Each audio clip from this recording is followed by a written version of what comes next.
বেশি পাকা হয়ে যাচ্ছিস, কিন্তু বেশি করলে তোকে বিয়ে দিয়ে অন্যের ঘরে পাঠিয়ে দিব। ইজা দাঁত বের করে হাসলো আর দু কদম পিছিয়ে গিয়ে বলে উঠল, যে কিনা এখনো নিজেই বিয়ে করে এই ঘরে বউ আনতে পারল না, সে কিনা আমাকে অন্য ঘরে পাঠানোর কথা বলছে। ব্যাপারটা মারাত্মক লেভেলের হাস্যকর। আরাপ ইজাকে ধরতে নিলেও আর ধরতে পারেনি। ইজাও আর তার ভাইয়ের হাতের কাছে পড়েনি।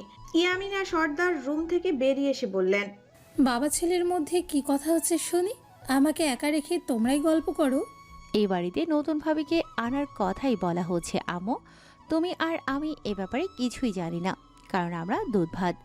ইজা দরজার বাহিরে মাথাটা হালকা বাহির করে কথাটি বলে ফের দরজাটি আটকে দিয়েছে। ইয়ামিনা সর্দার বুকের দুপাশে হাত ভাঁজ করে বললেন, ও এই ব্যাপার, আমার ছেলের বউ আসবে আর আমি জানি না। আরাপ তার মাকে কিছু বলবে তার আগেই তার ফোন বেজে উঠল। আরাপ পকেট থেকে ফোনটা বের করে দেখলো আরশির নাম্বার থেকে কল এসেছে। সচরাচর আরশি কোনো দরকার ছাড়া আরাপকে কল দেয় না, তাহলে তার আবার কোন বিপদ হলো না তো? আরাপ কলটা রিসিভ করলো। তার মা ইশারায় লাউড স্পিকার দিতে বললে সে তাই করে। হ্যালো। আরশির পাশ থেকে অনেক কথা শোনা যাচ্ছে। হঠাৎ একটি ভারী কণ্ঠস্বর শোনা গেল, যে মেয়েটির নাম্বার থেকে কল করা হয়েছে আপনাকে, তাকে আমরা কিডন্যাপ করে গরুর খামারে মাছের আবর্জনা পরিষ্কার করার জন্য রেখে দিয়েছে। যদি তাকে সই সালামতভাবে ফিরে পেতে চান, তাহলে $1 মিলিয়ন সাথে আপনার বাসার টেবিলের খাবারের ভাগ দিতে হবে। নইলে এই মেয়েকে দিয়ে আমরা এবার থালা বাসন মাজাবো বলে ঠিক করেছে। ফোনের এ পাশে আরাপ বোকা বনে গেছে আর অপর পাশ থেকে হাসির শব্দ ভেসে আসছে। আরাপ বলে উঠল, কারা আপনারা? অপর পাশের সবাই একসঙ্গে বলে উঠল, ভালো মানুষের জালে জিকার আর খারাপ মানুষের চম, গ্রুপ হ্যাপিনেস। কথাটি কানে পৌঁছাতেই আরাপের অধরে হাসি ফুটে উঠেছে। সে প্রথমে ভয় পেয়ে গিয়েছিল তার বন্ধুরা যে তার সাথে মজা করছে, সে সেটা প্রথমে বুঝতেই পারেনি। এই ভারী কণ্ঠস্বরটা যে ঈশান মুখে কাপড় দিয়ে করেছে, এখন সে তা বুঝতে পারছে। জেসি ঈশানের হাত থেকে ফোনটা নিয়ে বলল, আরাব ভাই, তোমাদের বাসার অ্যাপার্টমেন্টের নিচে আমরা দাঁড়িয়ে আছি। হাঁটতে হাঁটতে চলে এলাম সারপ্রাইজ দিতে, কিন্তু এত বড় অ্যাপার্টমেন্টে তোমাদের বাসাটা খুঁজে পাচ্ছি না। আরাপ স্বস্তির গলায় বলল। আমি নিচে আসছি। আরাপ ফোন রেখে তার বাবা মার দিকে তাকিয়ে বলল, নাও, আমার হবু বউয়ের দেখা আজকে তোমরা স্বচক্ষে পেয়ে যাবে। তার সাথে আগামী 2 ঘন্টা বিনা খরচে বিনোদন শোটাও উপভোগ করতে পারবে। এরা যেখানে যায় সেখানে নতুন করে সকল কিছু শুরু করে দেয়। 2 ঘন্টা পর কারো যদি কোনো মানসিক সমস্যা হয়, তাহলে তাকে আমার জমানো টাকায় পাবনা থেকে চিকিৎসা করাবো। তাও বন্ধুদের সামনে কিছু বলো না যেন। আরাপ নিচে চলে যেতেই আরাপের মা কাজের মেয়েকে নিয়ে রান্নার কাজে চলে গেছেন। আরাপের বাবা সোফা সহ ডাইনিং টেবিল পরিষ্কার করে দিচ্ছেন, আর ইজা ঘর ঝাড়ু দিতে দিতে বলতে লাগলো, আজকে নতুন ভাবির আগমন শুভেচ্ছায় স্বাগতম। স্মৃতির অনেক মূল্যবান একটি জিনিস। সময়ের সাথে সাথে সকল আনন্দ বা কষ্টের মুহূর্তগুলো স্মৃতির পাতায় বন্দী হয়ে থাকে, হয়তো সেগুলো আর ফিরে পাওয়া যায় না। বন্ধুদের সম্পর্কে গড়ে উঠতে কোনো কারণের প্রয়োজন নেই, কিন্তু সেই সম্পর্ক মৃত্যু পর্যন্ত টিকিয়ে রাখা খুবই দুষ্কর ব্যাপার। গ্রুপ হ্যাপিনেসের এই বন্ধুত্ব যেন সব সময়ে এমনই থাকে, সেটাই সবাই চায়। গ্রুপ হ্যাপিনেসের সবাই আরাবদের বাসার সোফায় বসে আছে। আরাবদের ফ্ল্যাটটা অনেক বড় হবে নাই বা কেন, তাদের আর্থিক অবস্থা যে অনেকটা উন্নত। ইজা আরশির পাশে বসে আছে আর একটু পরপর আরশিকে দেখে হাসছে। ইজা প্রতিটি চাহনি আরশিকে অস্বস্তিতে ফেলে দিচ্ছে। আরশি আপু, তোমার চেহারাটা এত সুন্দর কেন? ইজার কথায় আরশি তার দিকে তাকায় আর মুস্কি হাসি দিয়ে ফেলে। ইজা আবারও বলে ওঠে, আরশি আপু, তোমার চোখগুলো এত কিউট, এত সুন্দর, বড় বড় আর ভাষা ভাষা। আমাকে দিয়ে দিলেই তো হয়। কি দিয়ে দিব? আরশির বোকা প্রশ্নে ইজা হেসে বলে, কেন? তোমার চোখ মাশাআল্লাহ, এত সুন্দর মায়াবী চোখ। এই চোখ দেখেই না মানুষ প্রেমে পড়ে। সবাই তখন শরবত খাচ্ছিল। ইজার কথা শুনে ঈশান আর আরাফের মুখ থেকে শরবত বেরিয়ে নিচে পড়ে যায়। সবাই ওদের দিকে তাকিয়ে আছে। আরাফ আর ঈশান ওয়াশরুমে দৌড়ে চলে যায়। বেশ কিছুক্ষণ পর ইয়ামিনা সর্দার পুরো ডাইনিং টেবিল ভরে খাবার সাজিয়ে সবাইকে বসিয়ে দেন। এতক্ষণ তিনি ব্যস্ত থাকলেও এখন সম্পূর্ণ ফ্রি। ইয়ামিনা সর্দার আর আফতাব সর্দার খাবারের টেবিলে বসে সবাইকে আপ্যায়ন করছে। আরাব আরশির পাশের চেয়ারে বসে আছে। ইয়ামিনা সর্দার জেসির মুখ নিজ হাত দ্বারা উপরে তুলে বলে উঠলেন, মাশাল্লাহ, তুমি তো অনেক সুন্দর দেখতে, কারো নজর যেন না লাগে। জেসি আহাম্মকের মতো আরাবের মায়ের দিকে তাকিয়ে আছে। ঈশানের মুখ থেকে রোলটা প্লেটে পড়ে যায়।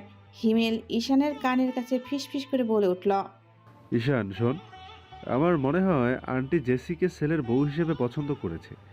ভাবসাবে তো তাই লাগছে, কি ঠিক বলছি না রে? ঈশান ভ্রু কুঁচকে বলল, শালা ফাউল, কথা না বলে চুপচাপ গেল তো আচেরে বাণী মুখ দিয়ে ছাড়িস না। যা বাবা, যেটা সত্যি সেটাই না বললাম। ইয়ামিনা সর্দার নিজের চোখের কাজল কিছুটা হাতের আঙ্গুলে নিয়ে জেসির কানের পেছনে লাগিয়ে দিবেন। এমন মুহূর্তে জেসি বলে ওঠে, আরে আন্টি, আপনার কোথাও ভুল হচ্ছে। আমি জেসি, আরশি আমার পাশে বসে আছে, এই যে দেখুন না। ইয়ামিনা সর্দার পুরোই বোকা বনে গেলেন। সবার নজর যখন তার দিকে, তিনি মুগ্ধতার সাথে হেসে বললেন, তোমরা সবাই আকাশের চাঁদের মতো সুন্দর দেখতে, সবারই নজরের ফোঁটা প্রয়োজন। ইয়ামিনা সর্দার জেসি, আরশি আর মাহিকে টিকা লাগিয়ে দিলেন। যদিও এটা ঠিক না, আরশি এইসবে তেমন একটা বিশ্বাস করে না। ইয়ামিনা সর্দার এবার আরশিকে দেখল। গায়ের রং উজ্জ্বল শ্যামলা, কিন্তু কথা আর চেহারা হাজারে একটা। আরশির হাসির সত্যি মুগ্ধকর। এই জন্যই বলে আল্লাহর সবচেয়ে সুন্দর সৃষ্টি মানবজাতি। ইয়ামিনা সর্দার আরশিকে ডেকে বললেন, বাড়িটা কেমন লাগছে মা? ভালো লেগেছে তো নাকি না? আরশি কিছুটা অবাক হয় তার প্রশ্নে, কিন্তু পরক্ষণে মলিন হাসি দিয়ে বলল, আন্টি, আপনাদের বাড়িটা সত্যি অসাধারণ, খুবই সুন্দর।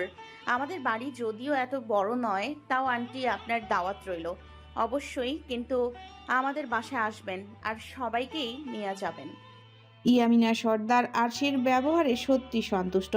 তিনি হেসে কথা দিলেন, একদিন অবশ্যই যাবেন আরশিদের বাসায়। আরশি আফতাব সর্দারের কাছ থেকে বিদায় নিতে গেলে তিনি বলে ফেললেন, এটা তো তোমার বাড়ি হবে, যখন মন চাইবে চলে আসবে, যতই হোক পুত্র বউ। তার কথা শেষ করার আগেই আরাব সোফার সাথে ধাক্কা খেয়ে পড়ে যায় সোফার মধ্যে। ঈশান আরাবকে উঠিয়ে বলে, এই আরাফ, আজ তোমার কি হয়েছে? পানি খেতে গেলে মাথা উঠিয়ে ফেলছো, খাবারের সময় গলা আটকে যাচ্ছে, এখন আবার পড়ে যাচ্ছ। তোমার শরীর ঠিক আছে তো? আরাব উপর নিচ মাথা নাড়ে, কিন্তু মনে মনে বলতে থাকে, আমার বাড়ির মানুষ আমাকে শান্তিতে থাকতে দিলে তো। ঘর শত্রু বিভীষণ বলেও একটা কথা আছে। একটা দিন বউটা বাসায় আসতে না আসতে সকল দুনিয়াবি কথা বলে ফেলছে। এদের জন্য আর কথা গোপন রাখা যাবে না। ইজা আরশিকে জড়িয়ে ধরে বলল, আবার বাসায় এসো কিন্তু ভাবি, তোমার অপেক্ষায় থাকবো। ইজার ভাবি ডাকার সাথে সাথে সবার চেহারা অবাকের শেষ পর্যায়ে চলে গেল। ঈশানের হাত থেকে জুতো সিঁড়ি বেয়ে নিচে গড়িয়ে পড়ল। জেসির হাত থেকে ব্যাগ পড়ে গেল, আর মাহির হাত থেকে ফোন, যেটা কানে ধরা ছিল তার। ইজা জানে যে সে ভুল সময় ভুল কথা বলে ফেলেছে, তাই তো হেসে ফেলল আর বলল, তোমরা সবাই এভাবে তাকিয়ে আছো কেন? কি হয়েছে? আরাফ রাগী দৃষ্টি নিয়ে ইজার দিকে তাকিয়ে আছে, যেন তার চোখই বলে দিচ্ছে, আজ তোকে একা পাই, আজ তোকে মেরে আকাশের তারা বানিয়ে দিব। আরশি ইজাকে জিজ্ঞেস করল, ইজা, তুমি আমাকে ভাবি বললে যে, কিসের ভিত্তিতে বলে? আরে ওইটা ভাবি বলিনি, ভালো বলছি। তোমরা সবাই তোমাদের কানের চিকিৎসা করিয়ে নিও, কেমন? একটা কথাতেই ইজা সবাইকে বয়রা বানিয়ে দিল। সবাই ইজার কথা শুনল, কিন্তু বিপরীতে কিছুই বলল না। ঈশান সিঁড়ির নিচ থেকে জুতো নিয়ে পরে নেয়। হিমেল মাহিকে ডেকে বলে ওঠে, বউ, এই বউ, তুমিও কি ভাবি ডাক্তার শুনলে? মাহি হিমেলের দিকে তাকিয়ে বলল, হ্যাঁ সেটাই তো, সবাই কি আর ভুল শুনবো? ভাবি কেন ডাকলে আরশি আপাকে? মাহি ভ্রু কুঁচকে তাকিয়ে বলল। সেটা ওই মেয়েকে জিজ্ঞেস করো, আমি কি করে জানবো বলো তো? সর্দার পরিবার থেকে বিদায় নিয়ে সবাই নিচে চলে আসলো, কিন্তু বিপত্তি ঘটলো অন্য জায়গায়। আরশি আর জেসি রিকশায় এসেছিল, মাহি হিমেল বাইকে করে এসেছিল, আর ঈশান নিজের বাইক নিয়ে। রাত বেড়েছে, অ্যাপার্টমেন্টের নিচে কোনো রিকশা দেখা পাওয়া যাচ্ছে না, তাই আরাপ ঈশানকে বলল। ঈশান, তোমার সাথে কাউকে নিয়ে যাও, আর আমিও ওদের মধ্যে একজনকে নিয়ে যাচ্ছি। ঈশান আরশিকে ডাক দিল তার সাথে যাওয়ার জন্য, কিন্তু তার আগেই জেসি ঈশানের বাইকের পেছনে বসে পড়ল। আরশিও আর কথা না বাড়িয়ে আরাপের সাথে বাইকে উঠে গেল। ঈশান যদিও চেয়েছিল আরশি তার সাথে যাক, কিন্তু জেসিও তো তার বন্ধু, তাকেই বা না করবে কি করে? তাই শেষমেশ জেসিকেই নিয়ে রওনা দিল ঈশান। আরাপ আরশিকে বাইকে বসিয়ে নিয়ে যাচ্ছে অচিন দূরে। রাস্তায় হঠাৎ জ্যাম পড়ে যায়, সামনে একটা ট্রাক দাঁড়িয়ে, সেটা না এগোলে তারাও যেতে পারবে না। সন্ধ্যা থেকেই আকাশটা কেমন নিঝুম ছিল, এখন ফোঁটা ফোঁটা মুষলধারে বৃষ্টি হতে দেখে তারা আঁতকে ওঠে। আর বাইকটাকে সাইডে রেখে আরশিকে নিয়ে পাশের শপিং মলে ঢুকে পড়ে।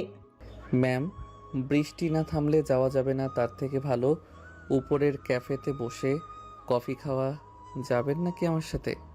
আরশিরও বলার মতো কিছু নেই, তাই সে আরাপের সাথে চলে গেল ক্যাফেতে। যাওয়ার সময় একটা শোরুমের কাচের দরজার বাহির থেকে সে সুন্দর দেখতে একটা কালো শাড়ি দেখতে পেল। অসম্ভব সুন্দর দেখতে সেই শাড়িটা। আরাপ যে তার সাথে আছে এই কথা সে ভুলেই গেছে। আশিক কাচের দরজার বাহির থেকে বলে উঠল, উফ, কি সুন্দর শাড়ি! কোনোদিন আমি আমার একটা কালো শাড়ি পরে বৃষ্টিতে ভিজবো। আরশির অধরে আনন্দের হাসির রেখা। আরাপ আরশির বিমোহিত কণ্ঠে বলা কথাটা শুনেছে, সে তো জানতই না তার মায়াকন্যা বৃষ্টি নিয়েও একটা ইচ্ছে আছে। মায়াকন্যার আবদার পূরণ করাই যে তার শখের পুরুষের কাজ। তুমি চেয়েছো আর তা হবে না, সেটা হতেই পারে না। ধরণীতে বৃষ্টিধারা যেমন সত্যি, ঠিক তেমনি তোমার জন্য আমার ভালোবাসাও সত্যি। তোমার প্রতিটি ইচ্ছে পূরণ করব আমি, তুমি শুধু আমাকে একটু ভালোবেসো, এতেই খুশি আমি। আরাপ আরশিকে বাসায় পৌঁছে দিয়ে চলে এসেছে নিজ বাসায়। সে চাইলেই ইজাকে বকাঝকা করতে পারত, কিন্তু এইসব করে লাভ কি? ইজা না বুঝেই এক্সাইটমেন্টে বলে ফেলেছে, তাই সে আর কিছুই বলে নাই। আরাপ বাসায় আসতেই ইয়ামিনা সর্দার জানিয়ে দিয়েছেন আরশিকে তার ভীষণ পছন্দ হয়েছে। ওই বাড়িতে আরশি ছাড়া অন্য কেউ বউ হয়ে আর আসবে না। আরাপ যদিও এই কথা শুনে খুবই খুশি হয়েছিল, সেই দিন থেকে প্রতিটি দিন চলে যাচ্ছে চোখের পলকে। সময় বুঝি বৃষ্টির ফোঁটার মতো ক্ষণস্থায়ী। দেখতে দেখতে তাদের ফার্স্ট ইয়ার শেষ হয়ে গেল।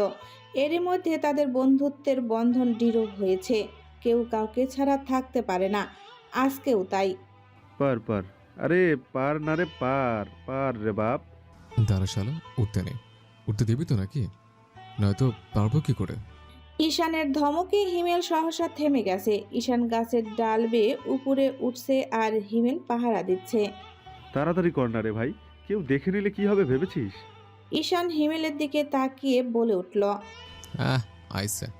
গত 1 বছর ধরে যে টাকলার বাড়ি থেকে ফল সবজি যা পাইছি তা নিয়ে খাইছি, তাতে যখন ধরা নাই খাই, আজকেও খাবো না।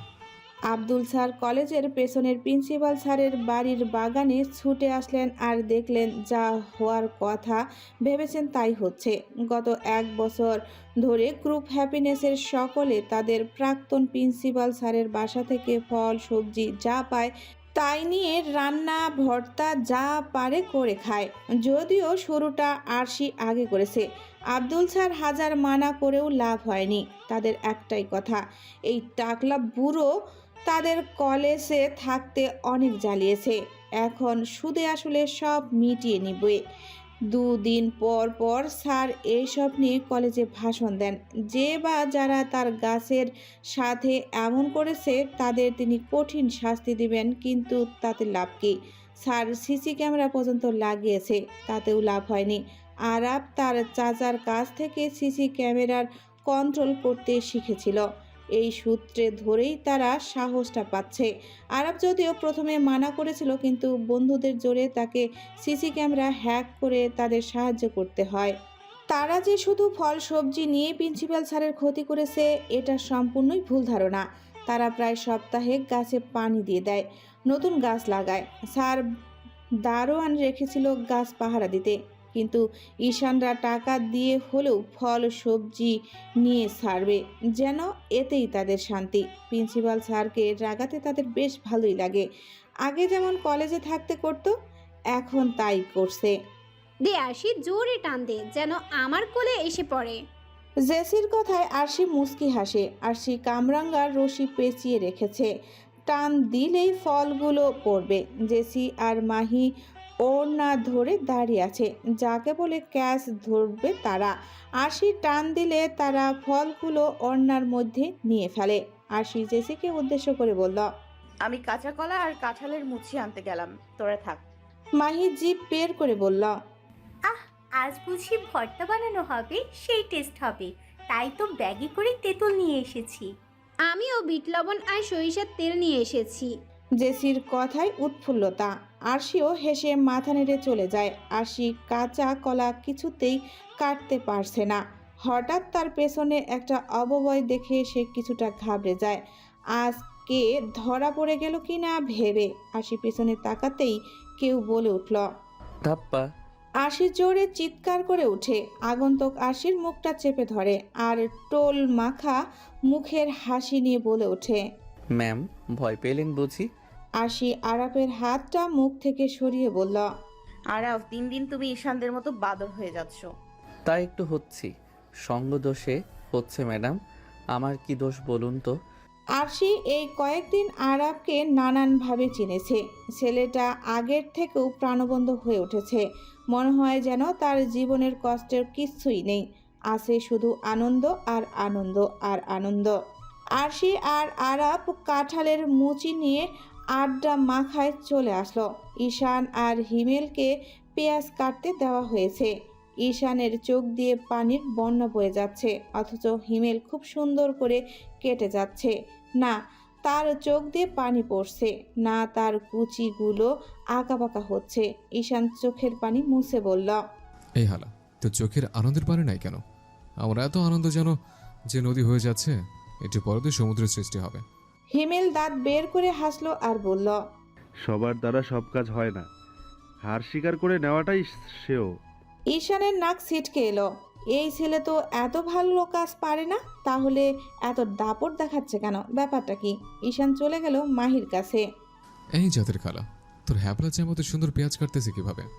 মাহি হাসি আটকে রাখতে পারল না। আরে শ্বশুর বাড়িতে সবসময় শাশুড়ি বলে এটা কাটো ওইটা কাটো সবজি কাটো, তাই তো খেপে গিয়ে একদিন কোনো কিছুই কাটিনি। দেখবো আজ কিভাবে রান্না করে। পরে দেখি হিমেল মানে আমার জামাই রান্নাঘরে পেঁয়াজ আর মরিচ কাটতাছে। বেচারা চোখ যেন চোখ নয়, পামকিনের পাকোড়া হয়ে গেছে ফুলে। এরপর থেকে রোজই কাজ করাতাম, তাই তো সে কাজে এত পটু। ঈশান সব শুনে হাঁ করে রইল। পরে আরশির কাছে গিয়ে বলতে লাগলো, জানেমান, তুইও কি বিয়ের পর তো জামাইরে দিয়ে এসব কাজ করাবে? আরশি বাঁকা হেসে বলল, তাহলে আবার জিগায়, আমি তো নিজে হাতে খামু না পর্যন্ত, জামাই থাকতে কষ্ট করবো কেন? ঈশান নিজ মনে বলে উঠল, আজকে থেকে বাসার সকল সবজি আমিই কাটবো। আজ থেকে ট্রেনিং শুরু। ঈশান নিজে কাজে লেগে পড়ে। সবাই সবার কাজ করছে আর আরাব আরশির হাসি দেখছে আর নিজ মনে বলছে, শুধু খাইয়ে দেওয়া কেন, নিজ পায়েও হাঁটা লাগবে না। সারা বাড়িতে আপনি আমার কোলে করে ঘুরবেন। আরাফের মনের রাজ্যের রানী বলে কথা। মানুষের জীবনে সবচেয়ে বড় জিনিসটা দরকার, সেটা হচ্ছে আত্মত্যাগ। সবাই সেটা পারে না, আর যারা পারে তাদের মন রাস্তার কনক্রিট দিয়ে তৈরি হয়ে যায়। জেসি প্রথমে ভেবেছিল আরশি হয়তোবা ঈশানকে পছন্দ করে, কিন্তু কালের বিবর্তনে তার মস্তিষ্ক বুঝে গিয়েছে ঈশান আরশির হলেও আরশি ঈশানের নয়। আরশি যে আরাফের প্রেমের অতল সমুদ্রে ডুব দিয়েছে, সেই সমুদ্রের ঢেউ থেকে মুক্তি পাওয়া বড়ই কঠিন। জেসি চায় ঈশান তাকে বুঝুক, তাকে ভালোবাসুক, অতীত ভুলে আপন করে নিক তাকে। জেসির ভাবনার মধ্যে আরশি জেসির কাঁধে হাত রাখে। কি হয়েছে আমার বেবির? জামাইয়ের কথা ভাবছো নাকি? আরশির কথায় জেসি হেসে ফেলে। সে কিভাবে বুঝাবে? ঈশানের কথা শুনলেই তার মনের মধ্যে তোলপাড় শুরু হয়ে যায়। কই, আমি তো তোর কথা ভাবছি। কবে যে তুই আরাব ভাইয়ের প্রণয়ের পরিণীতা হবি, কবে আমি একটা দুলাভাই পাবো। আরশির চোখ সরু হয়ে আসে। সেগুড়ে বালি, বদমাইশ বেটা, ভালোবাসা বোঝেই না। মাথায় যে কি আছে আল্লাহই ভালো জানে। জেসি মুস্কি হেসে বলল, হ্যাঁ, তাই তো আমার বান্ধবী এই বদমাইশ ব্যাটাকে মন দিয়ে বসে আছে। গাধা একটা। তুইও তো বলতে পারিস তোর মনের কথা। কেন কেন?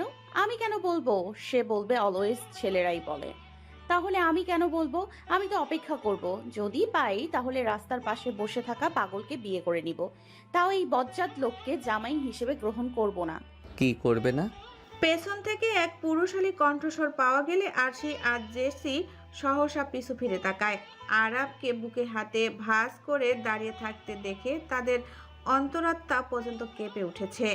কি হলো? কাকে গ্রহণ করবেন না বলছিলেন? আরশি জোরপূর্বক হেসে বলল। কই, আমি তো আসলে... আরাব আরশিদের সামনে এসে দাঁড়িয়ে তাদের আপাদমস্তক দেখে নিল। কিছু তো একটা হয়েছে। আমার থেকে লুকানোর চেষ্টা করা হচ্ছে। কি এমন কথা যা আমাকে বলা যাবে না? আরশি নিজের কপালের ঘাম মুছল। যাক বাবা, আরাব তাহলে তার পুরো কথা শোনেনি। কিন্তু মিথ্যা বলবে কিভাবে? মিথ্যা বললে যে তার হাঁটু কাঁপতে শুরু করে দেয়। আরাব তীক্ষ্ণ দৃষ্টিতে তাকিয়ে আছে আরশির দিকে। আরশি তার গোলাপের মতো নরম দেখতে অধরখানা কিছুটা জিভ দিয়ে ভিজিয়ে বলল, আসলে আরাফ, আমার না একটা জরুরি কাজ আছে। আমরা পরে কথা বলি, কেমন? আরশি তার কথা শেষ করে আর এক মুহূর্ত দাঁড়াল না পর্যন্ত। আরাব আরশির যাওয়ার দিকে তাকে ওষ্ঠ কামড়ে হেসে যাচ্ছে। সে তার মায়াকন্যার সকল কথাই শুনেছে। তার মায়াকন্যার মন যে তার জন্য এতটা ব্যাকুল হয়ে উঠেছে সে সেটা আশাই করেনি। আরাব নিজ মনে বলে উঠল, বদমাইশ আর বজ্জাত লোকের ভালোবাসার কথা শোনার জন্য আপনার মন এতটা উদ্গ্রীব হয়ে আছে সেটা আমি বুঝতেই পারিনি। এখন যখন জেনে গেছি আপনার অপেক্ষা আর দীর্ঘ করাবো না। প্রণয়নের পরিণীতা হতে চান তো? বেশ, এবার তাহলে প্রস্তুত হন আরাফের হৃদয়ের রাজ্যের রানী হওয়ার জন্য। আর বদমাইশ বলার জন্য শাস্তিটা বরং তোলা থাক। বিয়ের পর না হয় সেটা উসুল করে নেওয়া যাবে। জেসি আরাবের কাছে এসে কাঁধে হাত রাখলো আর মুস্কি হেসে বলে উঠল, আরাব শোনো, আমরা মেয়েরা বড্ড অবুঝ প্রকৃতির হয়ে থাকি। শত জিনিস বুঝেও যেন আমরা বুঝি না। আমরা চাই আমাদের শখের মানুষ আমাদের তা বুঝিয়ে দিক, আমাদের আগলে রাখুক। দেরি করলে শুধু অপেক্ষার প্রহর দীর্ঘ হবে না, তার সাথে অভিমানের পাহাড়ও সৃষ্টি হবে। তাই নিজের প্রিয় জিনিসকে আগলে রাখতে জানতে হয়। যদিও এই কাজটা তুমি আমার থেকে ভালোই জানো, তাহলে কেন অবুঝ হয়ে রয়েছ? এটা কি তোমাকে মানায়? জেসির কথায় আরাব ভ্রু কুঁচকে তাকিয়ে রইল। তার বলার মতো আদৌ কি কোনো শব্দের ভান্ডার রয়েছে? জেসি আরাবের নীরবতাকে মেনে নিল আর শব্দ করে হেসে বলল, আমি কিন্তু কাউকেই বলবো না যে কে ফাহাদকে মেরে হাসপাতালে পাঠিয়েছিল, বা সীমান্ত তালুকদারকে কে হকি স্টিক দিয়ে মেরে রক্তাক্ত করেছিল। যেই করেছে তার মনে আমার বেবির জন্য প্রচুর মায়া রয়েছে। তার সাথে তার ফোনের ওয়ালপেপারে রয়েছে আমার বেবির মায়াভরা স্নিগ্ধ মুখের একটি ছবি। ওয়ালেটে রয়েছে সেই ভাগ্যবতী নারীর ছবি যে কিনা আমার বেবি আরশি। সত্যি আমার বান্ধবী খুবই লাকি। কয়জনই বা পারে কারোর মনে রাজত্ব করতে, কিন্তু ও পেরেছে। জেসি আরাবের থেকে কিছুটা দূরে সরে দাঁড়ায় আর মুস্কি হেসে বলে, আমি কাউকেই বলবো না। কেউ একজন আমার বান্ধবীর খেজুরের হাড়ির রস পান করার স্থান থেকে রস পান করেছিল, আবার তাকে কোলে তুলে বিছানায় শুইয়ে দিয়েছিল। তাকে সব সময় নজরে নজরে রেখেছে। বাইক কিনে তাকে আগে বসিয়েছে। তার জন্য আকাশের দিকে তাকিয়ে অশ্রু ঝরিয়েছে। তাকে খুঁজে না পেয়ে পাগল প্রায় হয়ে গিয়েছিল।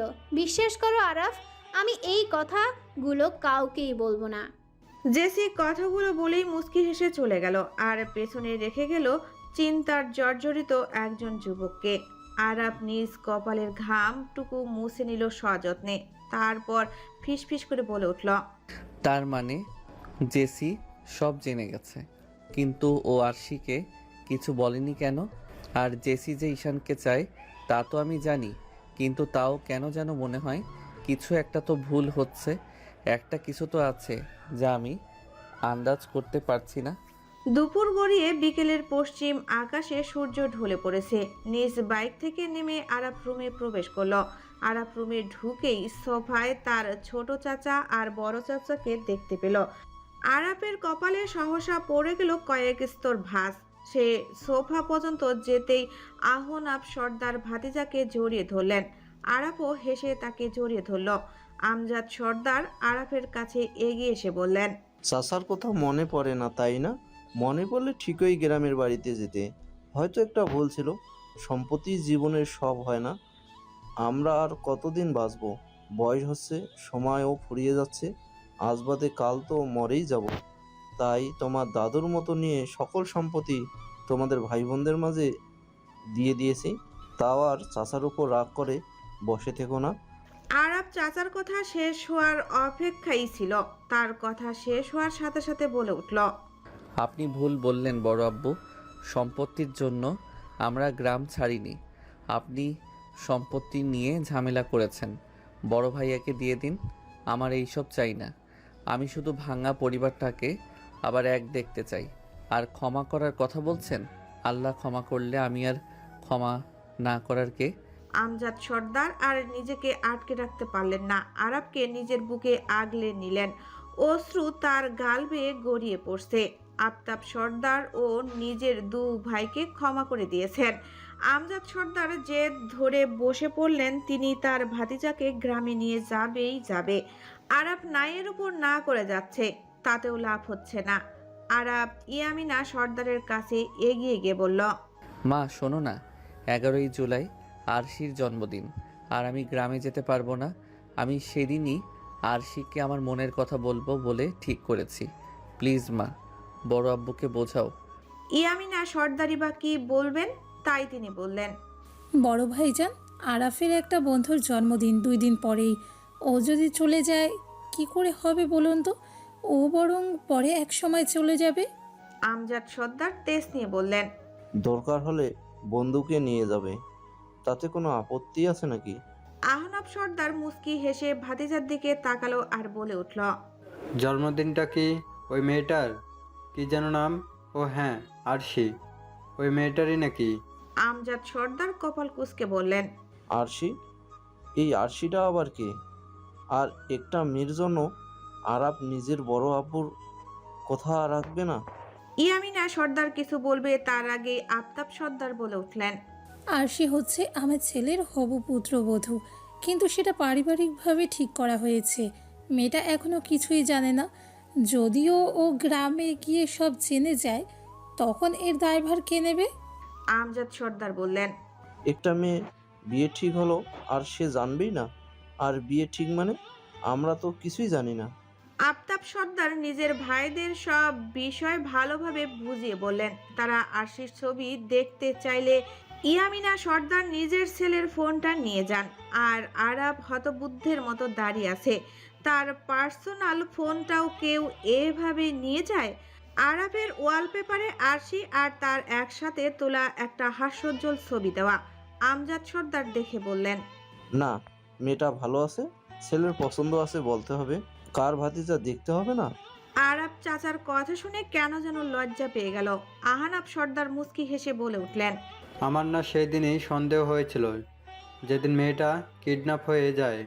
আরাফের চোখে সেদিন আমি পানি দেখেছিলাম। আরাফ তো পারলে এই ফাহাদ নামের ছেলেটাকে গলায় কেটেই ফেলতো। আমার কনস্টেবলরা ছিল, তাই তো খারাপ কিছু হয়নি। আরাফ মাথা নিচু করে আছে, কারণ সে তার বাবা মাকে এসব কিছুই বলেনি। আজ ছোট চাচা বলেই দিল। আফতাব সর্দার আর ইয়ামিনা সর্দার ছেলের দিকে তাকিয়ে আছে। আরাফ রেগে গেলে কেমন হতে পারে তারা তা ভালো করেই জানেন। তোরা যা, আমি যাব না। বাবা কিছুতেই যেতে দেবে না, তাই শুধু শুধু জেদ করা বন্ধ কর তোরা। আরশির কণ্ঠে ঝাঁঝের আওয়াজ। জেসি আরশির কাছে গিয়ে বলল, এই পাগলি, এত হাইপার হয়ে উঠছিস কেন? আরাফ অনেক করে বলেছে তাদের গ্রামের বাড়ি বেড়াতে যেতে।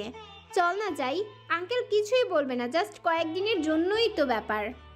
আরশি তো তার বাবার জন্য নায়ের উপর না করেই যাচ্ছে। আরাপ কিছুক্ষণ পরেই আরশির বাসায় এসে দেখলো আরশি যাবে না বলছে। সহসা আরাফের মনটা খারাপ হয়ে গেল। ঈশানও আরাফের সাথে এসেছে। ঈশান ভেতরে এসেই আরশির মাথায় গাঁটটা মেরে বলল, এই নাটকে এত নাটক করছিস কেন? আরফ কত ভালোভাবে যেতে বলছে, গায়ে মাখছে না। আহা, চট্টগ্রামের মেজবান যে কত মজা, আমি সেটা না খেয়ে থামবো না। তুইও যাবি আর তোর খারও যাবে। ঈশান এবার জেসির দিকে তাকিয়ে বলল, এই মোটুসির ঘরে মোটুসি, তুই তো তেল মারছিস কেন ওরে? এত তেল মেরে কি লাভ? ও কোন রয়েছে মহারানী, জোরে তেল মারতে হবে, চাংদুলা করে নিয়ে যাব, এতে কাহিনী খাতাম। আরশি ঈশানের দিকে আঙ্গুল তুলে এগিয়ে বলল,